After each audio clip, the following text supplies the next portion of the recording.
Hey guys, Matt here. I want to welcome you to a new series I'll be doing called I Just Watched, where I watch older films, hidden gems, and movies that aren't so new for the first time. So today's the first episode. And I just watched Hell or High Water for the first time. Hell or High Water is from 2016, and the movie's directed by David Mackenzie. The movie stars Chris Pine, Ben Foster, and Jeff Bridges. Now, Hell or High Water is part of the American Frontier trilogy, along with Sicario and Wind River. Now, the plot of this film is about two brothers, Toby and Tanner, played by Chris Pine and Ben Foster, respectively, and they're brothers who rob banks. And they're being chased by the Texas Ranger, played by Jeff Bridges. Now, I had heard of this movie when it came out in theaters, but I hadn't seen it for the longest time. So recently I decided to sit down and watch it, and boy, am I glad that I did. Here's why. Now, long ago, I worked at a movie theater when this film came out, and I only saw one scene in this film. And the one scene stuck with me. Ironically, it's the final scene in the movie. But from what I saw, I was like, alright, this movie's going to be a slow-paced film, but it's going to be filled with a lot of acting, some deep scenes, and it's going to be a serious movie. It didn't seem like it was going to be a big-budget Hollywood movie. It didn't seem like it was going to be anything other than what it is. A story about two brothers, rob banks, and a cop going after said robbers. Now, I really enjoyed this movie in the same vein as No Country for Old Men. And it's not that they're the same movie, because they're not alike. But they do have some similarities. The directing is obviously different.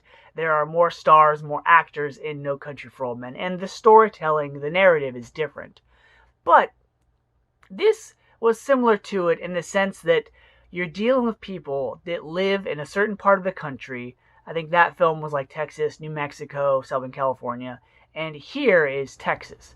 And so down there in Texas, people do things a certain way. And so you get to see the lifestyle and the way people live through the eyes of this Texas Ranger, Jeff Bridges, who's the older, more experienced person in the film, along with his partner, played by Gil Birmingham.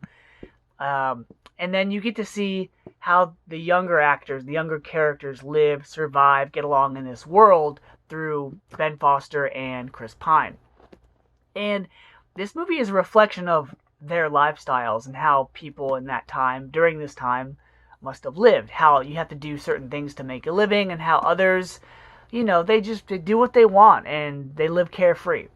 Now, this movie has a lot of really nice and touching moments for me in this film.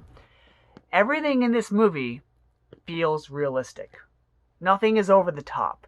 The dialogue is very tight, very concise. Characters don't speak unless they have to. Yeah, there's some banter back and forth, but it's welcome, because whether you're talking, about Jeff Bridges and his partner who have really good back and forth, nice little banter of almost like an old married couple who they know which buttons to push, they know which jokes to make, and they get along. There's chemistry there. They don't say a whole lot to each other, but you have this understanding that they've been partners for a long time, and they get along. They bust each other's chops, but they get along.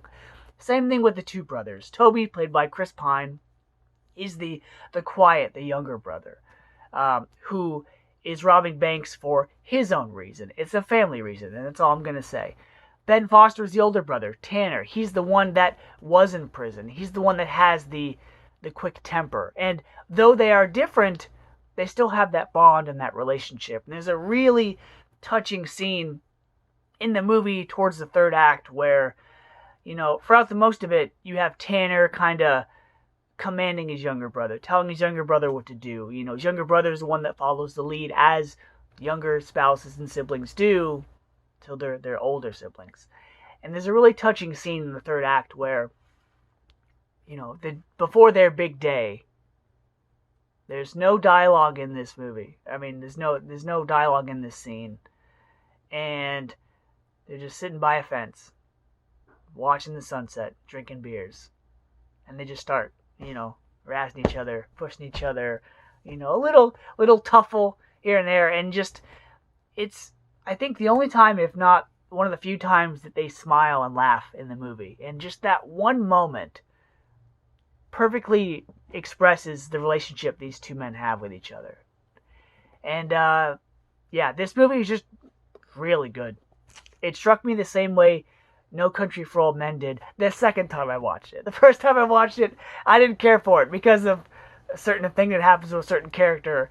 But rewatching it, I realized how brilliant that movie was, and this movie is brilliant as well.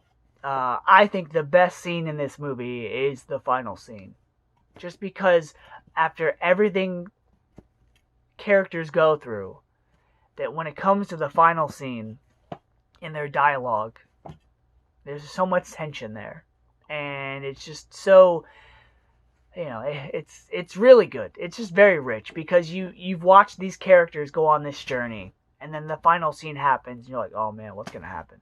What's gonna happen? And that's one thing I also give credit to this movie is it's very unpredictable.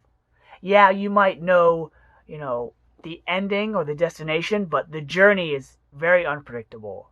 Whether it's scenes in a casino, scenes amongst the brothers, or just how the bank robberies unfold, you can't predict any of this. And to me, that's good storytelling.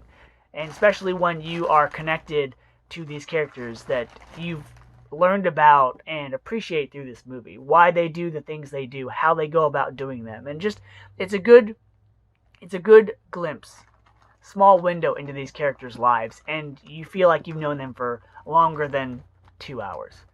So because of that, I'm going to give Hell or High Water an A. The soundtrack, this movie is good. The shots are really well done. The acting is great. The only thing is Jeff Bridges, just like Nick Nolte, when he gets up there in age, their voices tend to get worse. And so Jeff Bridges does that thing where he just sounds like he's chewing on stuff when he talks. His voice is very garbled and very, well, why are you going to do that? type thing that he does. But it doesn't take away from the character. It's just something I'm like, that's an interesting choice for that character. But other than that, I thought this movie was very well done, and I definitely recommend it. So until next time, guys, see ya.